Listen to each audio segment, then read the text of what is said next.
मुगल काल में महिलाओं और दासियों के अलावा किन्नरों के साथ भी संबंध बनाए जाते थे।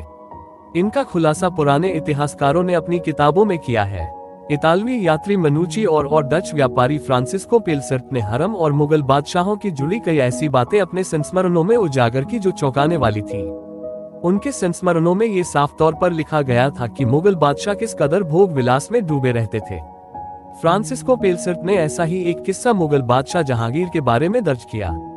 पेलसर्ट धीरे धीरे जहांगीर के करीबी दोस्तों में शामिल हुए और उन्हें कई दिलचस्प बातें पता चली। मुगलों का सबसे विलासी बादशाह फ्रांसिस्को पेलसर्ट ने मुगल बादशाह पर किताब लिखी और नाम दिया जहांगीर इंडिया। किताब में खुलासा किया है कि जहांगीर ऐसा मुगल शासक था जिसकी 25 साल की उम्र में 20 शादियां हुई थी। किताब में उसे भोग विलास में डूबा रहने वाला बादशाह बताया। उसके हरम में 300 से अधिक महिलाएं थीं। उसके पूरे जीवन काल में ये संख्या बढ़ती रही। जहांगीर के दौर में भी हरम कितना भव्य था इसका अंदाजा इस बात से लगाया जा सकता है कि जहांगीर ने अपनी 20 से अधिक पत्नियों की देखरेख के लिए दासियों की लाइन लगवा दी थी। हर एक पत्नी की देखभाल के लिए 20 दासियां थीं।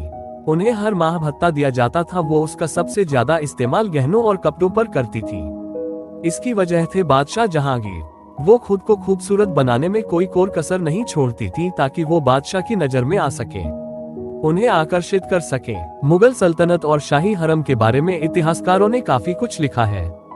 मुगल हरम में ताश, कुश्ती और चौंस जैसे कई खेल खेले जाते थे।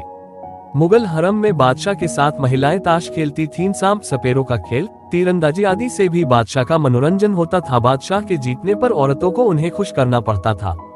इतना ही नहीं, मुर्गों की लड़ाई भी होती और इसमें एक मुर्गे की मौत पक्की हारने पर औरतों को नाच आदि से मनोरंजन भी करना पड़ता था।